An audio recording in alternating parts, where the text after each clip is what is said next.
quiero empezar a leer la parábola, pero antes quiero contarles una historia que nos va a hacer poner en el contexto de las cosas que estaban sucediendo ahí. Bueno, mire, no sé si conocen ustedes personas que decimos que se han portado muy mal dentro del cristianismo. Por ejemplo, yo conozco una que en su tiempo dije, no, este compa, este amigo, este camarada, cuate, se pasa. En el tiempo que yo era estudiante, estaba yo todavía con la pila bien puesta, trabajando para el Señor, y en Estipac, bueno, en Santa Lucía empezamos un grupo de niños, un grupo de adoración, un grupo de estudios, y crecimos mucho, éramos como 30, 40. Entonces, no, yo sorprendido, y luego encontré una persona a la cual hice mano derecha, y andábamos los dos predicando, y él tenía su matrimonio estable. Es una historia real esta. Entonces, de un día que me lo encuentro, que nos quedamos de dice, oye, quiero hablar contigo, me dice. ¿Qué pasó? Digo, ya le vamos a parar. Como era su casa la que prestaba, dije, bueno, pues a lo mejor se sintió incómodo. Pero no, resulta que le quería parar porque me dijo, me voy a separar de mi esposa. Me voy a ir con otra. Ahora que entré a tal empresa, y como él ya estaba enamorado de otra persona, no había quien lo hiciera cambiar de parecer. Entonces, pues fue un escándalo en el grupo que empezamos, porque era su casa. Y llevó a vivir la persona que no era su esposa, y sacó a su esposa.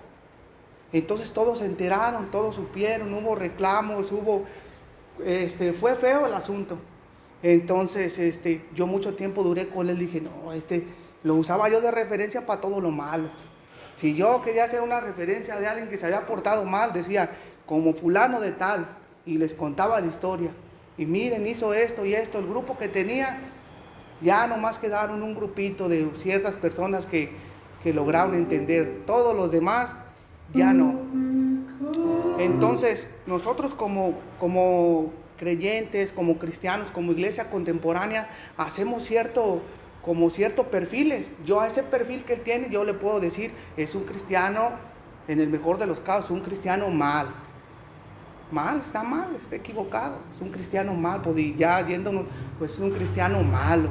Y tenemos un perfil de un cristiano bueno. Para usted, ¿cuál sería un perfil de un cristiano bueno? ¿Tiene algún perfil en su mente que es un cristiano bueno? Puede pensar qué sería un cristiano bueno para usted, que usted pueda decir, qué buen hermano es, qué buen siervo de Dios. Le aseguro que tenemos por ahí un perfil, ¿no? Que no sea muy dado al dinero, porque de repente eso está de moda, que no sea de esta manera, y tenemos el calificativo de que este es bueno y este es malo. Esta parábola que el Señor cuenta, que Lucas nos cuenta aquí, realmente rompe ese paradigma. Realmente no hay buenos y no hay malos, solamente hay salvos por gracia. Increíblemente hay una enseñanza del Señor Jesucristo. Hace 1960 años el Señor Jesucristo se topó con personas que en su tiempo pensaron como su servidor, y les dio una enseñanza, nos dio una enseñanza. Entonces vamos a ir ahí a Lucas 18:9, prendan o vean el pasaje y contemos un poco del contexto histórico de Lucas. Lucas no fue apóstol. Acuérdense que el capítulo 1 dice, yo me propuse diligentemente escribir todo lo que los otros vieron, lo que ellos nos contaron. Lucas no fue apóstol, o sea, Lucas investigó diligentemente. Lucas hizo una entrevista a los apóstoles. Es muy detallado. Él los dijo, a ver, ¿por qué? Por ejemplo, yo quiero suponer, a ver, ¿por qué Mateo dice esto? Y tú, Marcos, contaste en tu evangelio esta diferencia. Porque él dice, diligentemente me puse a recopilar todo. Y luego dice, excelentísimo Teófilo, le escribe el evangelio. Y pues ese Teófilo podemos ser todos nosotros, porque es todos los que amamos al Señor. Puede ser que nos lo esté diciendo a nosotros. Entonces, esta parábola del publicano es característica de este evangelio, no se encuentra en otro. Podemos decir que Lucas le sacó algo extra a los apóstoles. Oye, y en tal pasaje, de tal camino a tal lugar, ¿qué hizo el Señor Jesucristo? Mira que contó esta. ¿Y por qué no la puse? Bueno, es que yo tenía otro propósito, no sé. Pero el propósito que Lucas tenía fue, digo, voy a recopilar diligentemente todos los hechos del Señor Jesucristo. El énfasis también que tiene el Evangelio de Lucas, el énfasis es mostrar al Señor misericordioso. Desde luego en todos los evangelios tú puedes ver la misericordia del Señor, pero este tiene un apartado especial donde te quiere decir, mira, el Señor es misericordioso, porque el Señor les dijo, los ladrones y las prostitutas van delante de vosotros. La compasión, la misericordia del Señor es algo especial que este evangelio tiene, y aquí nos lo va a enseñar. Por eso también ese es nuestro contexto histórico, nuestro contexto bíblico. Está antes de nuestra parábola, está la viuda y el juez injusto, que nos enseña cómo insistirle al Señor. Y luego después sigue la del publicano, y después de la que vamos a estudiar, pues está la enseñanza de cómo no te debes acercar a Dios como el joven rico lo hizo. Esa manera es equívoca.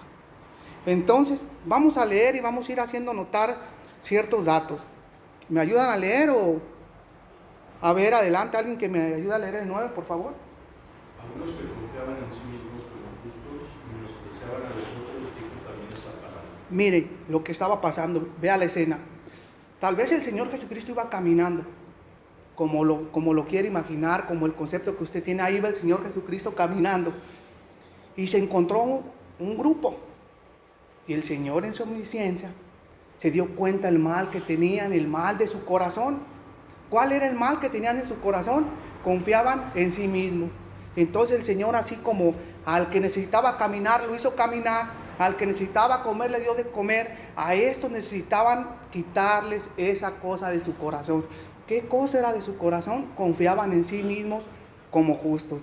El primer versículo, quiero hacer notar la frase que confiaban en sí mismos como justos. Muchos estudiosos de las Biblias dicen que la palabra confiaban en sí mismos como justos, esta expresión, esta oración, realmente debería de tener más fuerza y decir, realmente eran justos. O sea que lo que estaba pasando es que eran personas que realmente eran justas. Realmente eran unas personas intachables. No solamente confiaban, sino que sí eran personas intachables. Y hay personas de verdad que si no las agarras, como decimos, en curva. Realmente hay personas que se portan así. Estas personas al parecer eran personas intachables. No les podían hacer reproche de nada. Tal vez tenían sus hijos bien. Los que batallamos con hijos sabemos que mejor ni opinamos de las familias, ¿verdad? Pero tal parece que estas personas tenían un modelo perfecto. A tal grado era que estaban bien, que su confianza se empezó a depositar en su conducta misma que tenían. Entonces Jesucristo pasa y siente eso. Digo siento porque me imagino, creo que así fue. Se dio cuenta el Señor Jesucristo, se acerca y les dice, miren, les voy a contar algo. Y les enseña esta parábola y les dice así primeramente: 2 hombres subieron a orar al templo, uno era fariseo y el otro publicano. Aquí va a haber un contraste grande. Esta parábola va a ser de contraste, una cosa contra la otra totalmente opuesta. Lo primero que vamos a notar aquí es que los dos subieron a orar al templo. Y hay una cosa que debemos ir notando. Sabemos bien que en ese tiempo no había reloj, ni todos disponían de un reloj para ese tiempo. O sea que estos 2 hombres se dieron la tarea de estar observando el tiempo. No sé cómo lo harían, si lo hacían por medio del sol o así, pero ellos se dieron el tiempo de ver a qué hora era la oración. Según Hechos era como a las 3:30 de este horario. Ellos subieron a orar al templo. Fueron a un lugar especial, los 2 hombres fueron, se presentaron y fueron a orar al templo. Uno era fariseo y el otro publicano. Y aquí vamos a platicar mucho. Para usted, ¿qué es un fariseo? ¿Qué es un fariseo? Una persona religiosa. Es una persona religiosa. Ese significado es correcto, pero ese significado contemporáneo de la iglesia, ahorita, de la iglesia del 2021, ese es su significado. Pero en aquel tiempo, ¿qué era un fariseo? ¿De dónde venían? ¿Sabes de dónde venían? ¿Cuál era su filosofía? ¿A qué se dedicaban? Mira, ellos venían de una revolución que hubo por libertar a su pueblo del tiempo de los macabeos. Y eran celosos de que el pueblo de Israel no estaba guardando la ley. Hay historiadores que hablan sobre el tiempo de los macabeos, que era tanto su afán de cumplir la escritura, que cuando a ellos les pedían que adoraran otros dioses, Ya era una costumbre hincarse y decía, decapítame, pero yo no adoro. Por eso ellos se sentían contentos de ser la descendencia de los macabeos, y eran los fariseos en ese tiempo, de ahí venían. ¿Te puedes imaginar sentirte orgulloso por eso? Ellos estaban contentos de ser de ese linaje y lo representaban, cuidaban con celo. Sí, así es, cuidaban con celo. Te voy a decir por qué. Ellos querían llevar la ley a la práctica, porque ya no puede ser posible que Israel tenga una ley y viva como quiera. Vamos a demostrar cómo se vive. Y era su énfasis de ellos. El énfasis de hipocresía y todo fue el que el Señor les dio, porque les descubrió que era otra cosa. Pero para eso era un tiempo, un fariseo era la mejor persona. Era un héroe nacional, como un héroe que tú puedes tener. No sé si tienes a alguien que tú consideres un héroe, alguien de admirar, hablando históricamente de México. Yo tengo uno. A mí la verdad, Benito Juárez, a mí me sorprende su vida. A mí yo admiro su inteligencia, lo que escribió, sus leyes, cómo hasta inclusive se exportaron a otro país, cómo otro país le hacía mención de su inteligencia. Los idiomas, 5 idiomas hablaba pues su idioma de allá de su etnia, español, ya le contaba como otro, inglés, francés y latín, porque dijo, a mí la iglesia no me convence, no les entiendo nada. Se puso a estudiar y digo, no mientes, qué presidente, ¿no? 5 idiomas y los dominaba bien. Un fariseo era más o menos eso para ellos, era un héroe nacional, pero como era un pueblo que se regía por la escritura, pues siempre está combinado. La política de Israel, para un fariseo era lo mejor. El pueblo por eso los admiraba y por eso cayeron en la hipocresía, porque empezaron a ver pues el poder del respeto, ¿no?, que les hubieran dado ahí. Entonces eso era un fariseo, una persona fiel, una persona dispuesta a dar su vida, una persona honrada, una persona decente, una persona que podía entrar a tu casa y no te iba a robar, no te iba a husmear, porque era una persona que se dedicaba a cumplir los mandamientos del Señor, y que era un publicano. Ahí está el gran contraste de nuestra enseñanza, que era un publicano. Un publicano viene siendo lo peor. ¿Qué es lo peor para ti? ¿Qué es lo peor persona? Para muchos lo peor, la verdad, es para muchos cristianos lo peor de lo peor es un homosexual. Para mí no, porque no se está transmitiendo, yo digo lo que he oído. Pero ¿qué es para ti lo peor? Un político. Mira, hablando de los héroes de la historia, tú ponte a leer poquito de historia de México, para que veas cómo te vas a trabajar el hígado. Frío vas a sentir. Y que vendieron tal territorio. ¿Y por qué lo vendieron? Porque hubo luchas de poderes. Y ves y no te enteras. Para muchos puede ser eso. Para muchos, ¿qué puede ser lo peor? Para mí, por ejemplo, yo ahora como está el narcotráfico, la inseguridad. Oye, no inventes, no puedes ni andar a gusto si quieres traer dinero, ya mejor no cargas, te bajas de tu carro en un lugar donde haya mucha gente. La inseguridad está fea. ¿Cómo se meten con tu familia? Imagínate cuando te amenazan un hijo, qué clase de personas son, ¿no? Para mí eso viene siendo de lo peor, cuando se meten con la familia, que te dicen, dame dinero, y si no, ya sé dónde está tu hijo. Imagínate el sustonón. Para mí son personas, pues podemos decir que de lo peor. Ese era más o menos un publicano para aquellos tiempos. Era una persona que estaba contra su patria, porque había pedido un puesto de cobrar el impuesto.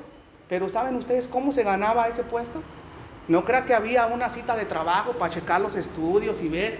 No, ahí el puesto se ganaba así. Estaba el soldado romano, el diligente romano. O sea, ¿quién quiere ser publicano? Tenían que ser judíos para que hablaran el idioma de los judíos y los pudieran convencer y acosar de que pagaran. Decía, mira, aquí el impuesto va a ser el 10%. Y estaban ahí los candidatos a publicanos. Entonces levantaba una mano y le decía, yo te doy el 10, yo te doy el 11. Y luego el otro, pues por tener ese lugar, decía, yo te doy el 13, yo te doy el 14. De tal manera que el que se quedaba con el puesto de publicano era el más cruel, el más que se había animado a cobrar y acosar al pueblo judío. Por eso el pueblo judío decía que los publicanos estaban abajo de un hechicero, de la prostitución, de todo. Decía, están todos y arriba está el publicano, porque para ellos era lo peor. porque estaba contra su nación, contra el Israel escogido, contra sus vecinos, su gente que se había creado, sus conocidos. ¿Te imaginas, por ejemplo, que esté la pobreza fuerte y todavía llega un soldado armado y te diga, oye, me están diciendo aquí el funcionario fulano tal que no has pagado? Y tú sabes que en esos tiempos una visita de un militar no era amable. Pues todo eso se lo atribuyeron a ellos. Por eso para ellos era lo peor un publicano. Entonces el Señor Jesucristo les va a enseñar un modelo, va a hacer un contraste entre la mejor persona y la peor persona que te puedes imaginar. Y nos va a enseñar una cosa, que solamente hay un método de acercarnos a Dios. Y vamos a ir aprendiendo poco a poco. Bueno, podemos notar en el 10 que los dos hombres subieron a orar, los dos hombres tuvieron el cuidado de ver la hora, muy bien, se presentan los dos. Uno era fariseo y el otro era publicano, versículo 11, y vamos a ver cómo se presenta el fariseo. Vamos a ver su presentación del fariseo ya estando en el templo, ¿sale? El fariseo, puesto en pie, oraba consigo mismo de esta manera. El fariseo, puesto en pie, oraba consigo mismo de esta manera. Muy bien, aquí podemos notar rápido que el fariseo estaba puesto en pie, una actitud, digamos, que no se sentía tan mal, pues estaba puesto en pie. Oraba consigo mismo, esa expresión de orar consigo mismo, aquí ya traigo en mis notas, debería de decir, oraba apartado de, según estudiosos, ¿verdad? Según estudiosos de la Biblia, le nombro yo. O sea que el fariseo se puso en pie y se apartó de los demás, tal vez tenía miedo a contaminarse, o era muchos los pecadores que estaban ahí, pero el fariseo llegaba y oraba consigo mismo, o sea, aparte, en un lugar solo. Y aquí vamos a ver a continuación que lo que va a decir el fariseo no es hipócrita, sino que se va a abrir con el Señor, va a abrir realmente lo que él cree. Entonces el fariseo oraba consigo mismo de esta manera. Es muy importante ver que era consigo mismo, porque cuando nosotros oramos aparte o con nosotros mismos, no hacemos oraciones acomodadas o prudentes. ¿A qué le nombro una oración prudente? Supongamos que ahorita yo y el hermano Pascasio nos peleamos y yo tengo la culpa. Entonces le digo, no, pues ya nos arreglamos y le decimos, Andrés, tú vas a orar. Tal vez la oración que él pudiera dar en público sería, no, pues ayúdanos con nuestro temperamento, algo prudente, ¿no? Porque si él orara y dijera, oye, Señor, pues ya lo mandas a predicar y viene a hacer problemas, etcétera. Pero en lo privado, él con Dios sí puede decirlo. Oye, ¿cómo es posible los siervos de este tiempo? ¿Qué está pasando? En privado puede hacerlo con Dios. Entonces es muy importante que lo que va a decir el fariseo era privado. O sea, él no quería guardar en este momento una apariencia. Se apartó y lo que iba a decir a continuación, iba a abrir su pecho y le iba a decir al Señor, esto traigo para ti. ¿Qué era lo que traía? Bueno, una oración muy bien formulada, porque es parecida a las que nosotros tenemos. Mire, Dios, te doy gracias. Ahí está bien, ¿no? Arrancó bien. ¿Cuántas veces arrancamos nosotros así, empezamos así? Dios, te doy gracias. ¿Por qué damos gracias? Porque no soy como los otros hombres, también hemos agradecido. Sí, yo también lo he hecho. ¿A poco no agradecido de que usted no fue formado como delincuente? Probablemente si hubiera nacido en una familia de delincuentes, eso fuera. No hemos agradecido que no somos delincuentes, no somos ladrones, que no somos injustos, que nuestro matrimonio está bien, que no somos adúlteros. No hemos agradecido, no tenemos oraciones así, porque no soy así, porque no soy así, porque no soy pederasta, porque no soy prostituta, porque no estoy así. Creo que esas oraciones son correctas. Y el fariseo hasta aquí está haciendo una oración correcta. El problema es su reproche que tiene para el Señor. Esta frase despectiva que tiene. Ni aún como este publicano, ni aún como este. ¿Dónde han oído? Ni aún como este. La palabra este en la Biblia. Acuérdense, en la parábola del hijo pródigo, cuando llega su hermano, ya no le dice, mira, vino mi hermano. Dice, vino tu hijo. Es una oración para hacer un desprecio, algo aparte, algo que no tiene que ver conmigo, ni quiero saber nada de él. Le dice, ni aún como este publicano. Versículo 12, ¿quién me ayuda a leerlo, por favor? Dice, ayuno 2 veces a la semana, doy diezmos de todo lo que gano.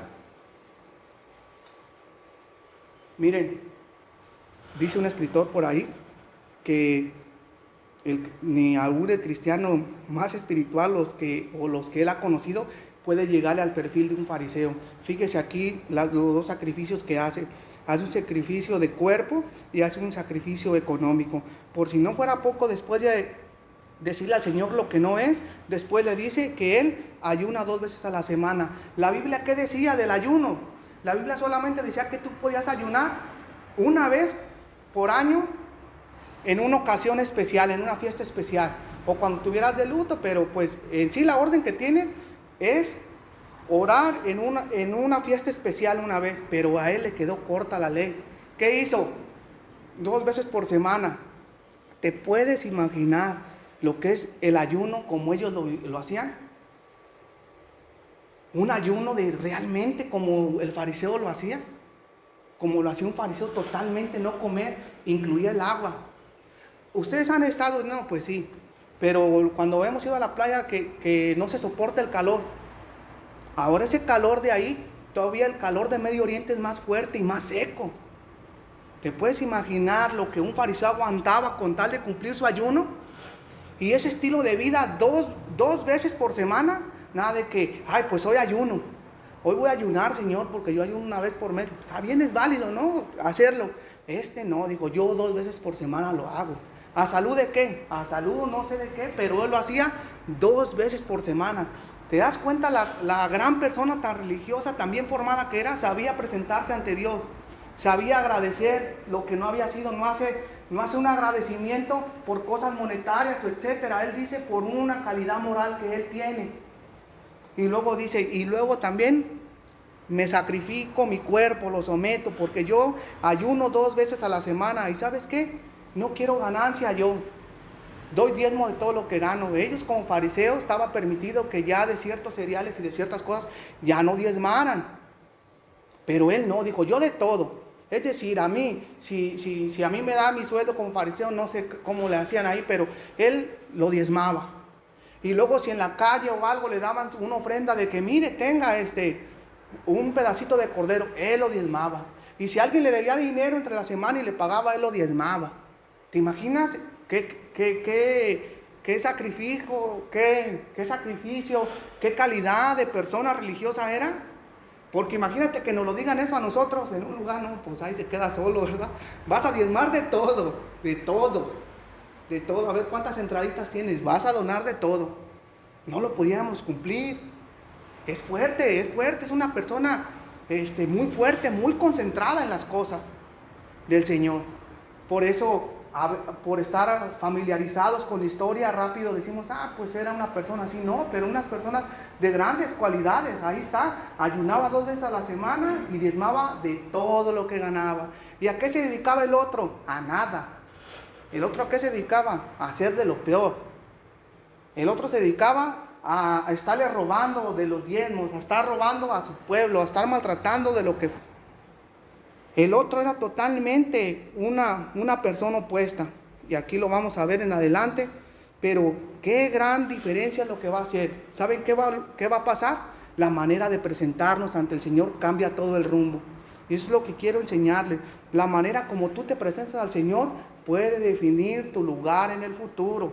Puede definir que te encuentres abajo con... Iba a decir ya sabes quién, pero se va a entender qué digo de la política. Puede ser que te encuentres abajo con Satanás, o puede ser que te encuentres arriba con Dios. La manera que tú tengas de encontrarte con el Señor. Veamos ahora la manera que va a presentarse el publicano. Más, o sea, va a contrastar enseguida, va a hacer otro contraste. Más el publicano, estando lejos, no quería ni alzar los ojos al cielo. Vea aquí, más el publicano, estando lejos. ¿A dónde había ido el publicano también? Había ido al templo. Y es una parábola, o sea, no estaba pasando. El Señor les dijo a 2 hombres que estaban ahí. Entonces le dijo, más el publicano estando lejos. Acuérdense que para el templo, para los judíos, representaba la presencia del Señor.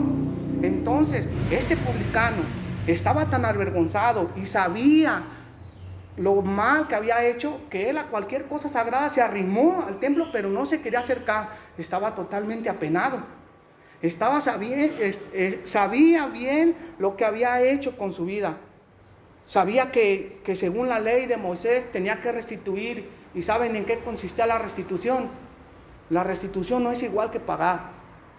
Si él había quitado o robado a la gente 100 pesos, él tenía que pagar. Cuando pagaba, pues tenía que pagar los 100. Cuando se habla de restitución, según la ley, tenía que devolver 200.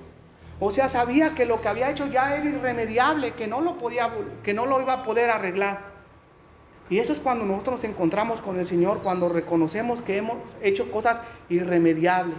Cuando predicamos el Evangelio a una persona que abandonó sus hijos y sabe, ¿y cómo yo devuelvo el tiempo a mis hijos que los abandoné? Cuando le predicas a un asesino y dices, ¿cómo revivo la persona que dañé? Cuando hay ese sentimiento de culpa irremediable. El publicano no se quería acercar ni siquiera al lugar santo.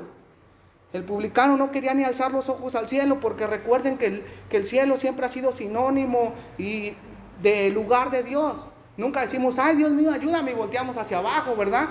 Decimos al revés, ¿no? Volteamos hacia arriba, volteamos, porque siempre el cielo nos representa que allá está el Creador sentado, ¿no?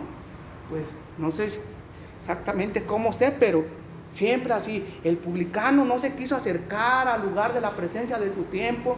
El publicano no quiso ni alzar los ojos a cualquier cosa que le fuera a encarar con el Señor. No quería. Y solamente dijo esta frase, mientras aquel hizo un discurso grande y todo, él solamente dijo, alzar los ojos, sino que se golpeaba el pecho diciendo, sé propicio a mí pecador. Este es un evangelio. Las cartas, ¿se han fijado que cuando alguien predica las cartas dice 60 años después de Cristo? 50 y tantos años después de Cristo, que Pablo escribió 30 y tantos años después de Cristo. Es muy importante ver, porque en esta carta van a aparecer, en este evangelio van a aparecer por única vez esta sombra de la teología paulina de justificación. Ya no aparece en otro evangelio, pero aquí nada más aparecen. Dice, sé propicio a mí pecador. ¿Se acuerdan que Pablo habló mucho de la propiciación, de la santificación y de la justificación? Aquí está velado. Este hombre incapaz, ciego, maligno, entendió y al parecer veía que el Señor podía ser propicio. ¿Qué podía hacer? El Señor podía hacer algo por él. El Señor podía hacer algo por él. No nada de lo que rodeaba. Entonces debemos que tener mucho cuidado nosotros, que nuestras buenas obras no se nos vuelvan a contra. Que tu buena moral, tu fidelidad en tu matrimonio, tu buena crianza, tu decencia, etcétera, todo bueno, no se te vuelva contra y empieces a sacárselo a Dios. Debes quedarme porque soy así. ¿Y qué con Dios? Yo a veces me pregunto, cuando yo le digo, Señor, pues el Señor nos va a bendecir porque estamos haciendo las cosas bien. Me pongo a pensar, ¿y por qué? O sea, yo ya le hice algo a Él que Él tenga que darme. Si se porta bien, ¿quién es el que recibe? Yo recibo el beneficio porque pues estoy haciendo algo bien. Por eso les decía, ¿cuántos métodos de salvación conoces? ¿Cómo te presentas al Señor? La persona esta, el publicano se presenta al Señor totalmente humillado, y luego aquí viene una escena terrible, desgarradora le podemos nombrar. Dice que se golpeaba el pecho. Esta era una costumbre que solamente las mujeres tenían en ese tiempo. Algo que en la liturgia judía se hacía, pero exclusivo de las mujeres, golpearse el pecho. Pero a este estaba tan desbordado que a él no le importó si lo estaban viendo llorar, si no lo estaban viendo, si su oración era correcta, si no, si estarse golpeando el pecho nada más era de las mujeres. A él estaba perdiendo el juicio, estaba entendiendo que era un miserable acorralado de todo. Y le digo al Señor, tú puedes hacer algo por mí, tú puedes ser propicio a mí, tú puedes, yo no puedo, pero tú sí puedes. Estaba apelando al principio universal de todo, el amor del Señor. Dice la palabra de Dios que hasta la fe se va a terminar. Y si se va a terminar, ¿saben cómo se termina? Se termina cuando lo veas. Lo ves y tu tiempo de fe se acabó, porque lo vas a ver. Cuando se termine todo eso, se terminó la fe. Tiene un tiempo donde tú veas, pero el amor nunca, la misericordia del Señor nunca se va a acabar. Entonces él estaba apelando a esa cualidad única del Señor, infinita, desbordante. Tú puedes hacer algo por mí, Señor. Tú lo puedes hacer. sé propicio a mí, pecador. El público debió haberse llevado una gran sorpresa, porque el público nunca entendió eso. Nunca entendió que un miserable que pidiera perdón pudiera ser salvo antes que alguien que viviera pensando que por hacer algo pudiera obtener un favor del Señor. Vea el 14 cómo nos dice: os digo que éste descendió a su casa justificado. Empiezan a hacerse notar la teología paulina, justificados. Pero única vez, y ya Mateo, ni Marcos, ni Juan, nadie, ni aquí en adelante se empieza a hablar de eso. Eso lo empiezan a hablar al apóstol Pablo. Justificados pues para con Dios, tenemos paz. Ya no se vuelve a hablar de eso. Y qué gran choque hubo aquí. La peor persona, ¿te imaginas tú? ¿Te imaginas que la vaya a ganar la peor persona primero que nosotros? Que nos dispusimos, que tal vez nos invitaron a tal lugar, que tal vez, pero decidimos venir. Y una persona que anda haciendo lo que quiera, pero que tiene bien entendido que su boleto al cielo es la confianza en Dios, la gana. ¿Y nosotros qué debemos que hacer? Nosotros debemos que reconocer y entender que nos debemos que acercar al Señor con humildad de corazón, porque Él es quien justifica. Una vez se lo digo más: acérquese al Señor, acerquémonos al Señor con humildad de corazón, porque Él es quien justifica. Así debe que ser nuestra actitud. Imagínense qué gran contraste el público se llevó cuando les dijo: os digo que éste descendió a su casa justificado antes que el otro. O sea, un fariseo de lo que estamos viendo, de que ayunaba, de que se esforzaba, y el otro ni se esforzó, ni hizo nada, solamente que dijo: tú puedes hacerlo, sé propicio a mí, tú hazlo, tú puedes hacerlo. Se fue justificado. En términos contemporáneos de la iglesia podemos decir lo siguiente: uno se salvó y el otro se condenó. Qué gran enseñanza, ¿no? Qué contraste nos puede enseñar a nosotros. Nosotros ya como creyentes y como conocedores de la Escritura debemos que siempre tener la alerta. La alerta, sí, pero es por la gracia del Señor. Sí, pero es porque el Señor me lo ha dado. ¿Cómo te salvas? Por su gracia. ¿Cuál diferencia hay entre la peor persona y tú? Bíblicamente y teológicamente no hay ninguna. Los dos son la sangre de Cristo solamente. Si nosotros entendemos eso, entonces podemos esperar que el Señor nos justifique. Si por ahí en tu corazón hay algo que tú tengas, un conocimiento o algo de que las obras son las que te acercan a Dios, de que esto es lo que te acerca al Señor, no es así, es su misericordia. Porque error todos tenemos, y un solo error ensucia todo. Solamente pues que a ciertas personas se les ve y a otras personas pues no tanto. Pablo también habló y explicó estas ideas. Tal parece que las aprendió muy bien de su maestro Jesucristo. Pablo también allá en la carta a Timoteo dijo que Cristo Jesús vino al mundo para salvar a los pecadores, de los cuales yo soy ¿qué? El primero. ¿Cómo se consideraba? El primero. ¿Cómo se consideró este publicano? Pecador. ¿Se fija que es la misma idea? Este sí era lo peor, pero ya Pablo no era lo peor, ¿no? ¿Se acuerdan todo lo que era Pablo?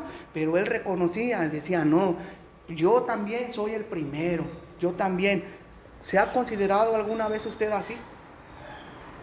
¿Realmente en su corazón existe una humillación al Señor así?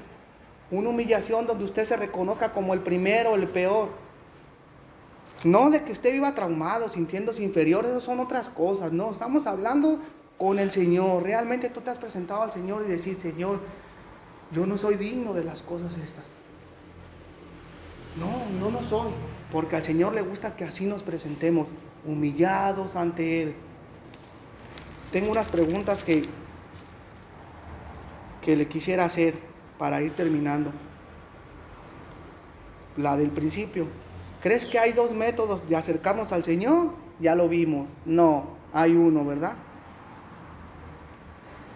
Usted acostumbra comparar su vida espiritual con alguien que está mal para sentirse mejor. ¿Lo ha hecho? ¿Se ha sentido mejor porque usted dice, ay, pues cuando menos yo no estoy como así? Pues ahí vamos, más o menos. Porque los otros no. Ha tenido esas comparaciones porque no son correctas, no es la manera de sentirnos bien. La manera de sentirnos bien no es porque el otro vive una desgracia peor que la de nosotros, es porque yo le pedí perdón al Señor y creo en su amor, en su misericordia, en su compasión. ¿Cómo eres con Dios cuando oras? ¿Te humillas o reprochas? ¿Cómo son nuestras oraciones? Dame porque me he portado bien. ¿Nos va a hacer crecer porque estamos haciendo las cosas bien?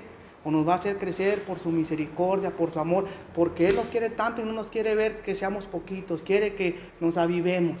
Quiere que seamos más. ¿Cómo es eso? Entonces, última pregunta. ¿Entendimos cómo debemos presentarnos ante Dios? No, vimos, fue claro cómo debemos que presentarnos ante Dios como un pecador, como el primero de los pecadores. El Señor nos va a exaltar a nosotros. Entonces, ¿qué nos llevamos como iglesia? ¿Qué es lo que quiero que como iglesia apliquen? Miren, como iglesia lo puede ver así, lo puede ver de diferentes maneras, pero ¿qué tal? Y nosotros nos hacemos unos portadores de ese mensaje de misericordia. Como iglesia, cuando los ministerios empiecen a arrancar, cuando todo eso, usted va a ser un evangelizador de este mensaje, del mensaje de la gracia, de la misericordia, de la libertad, del amor y de la compasión, no de cualquier otra.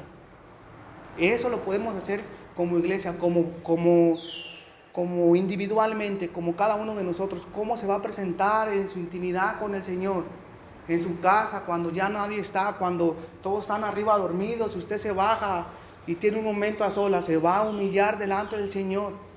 Nos vamos a humillar, vamos a decirle que estamos abajo de Él, que nuestras obras no nos pueden limpiar ni pueden hacer nada, y si en ese momento oro y Él me escucha, es por su puro amor.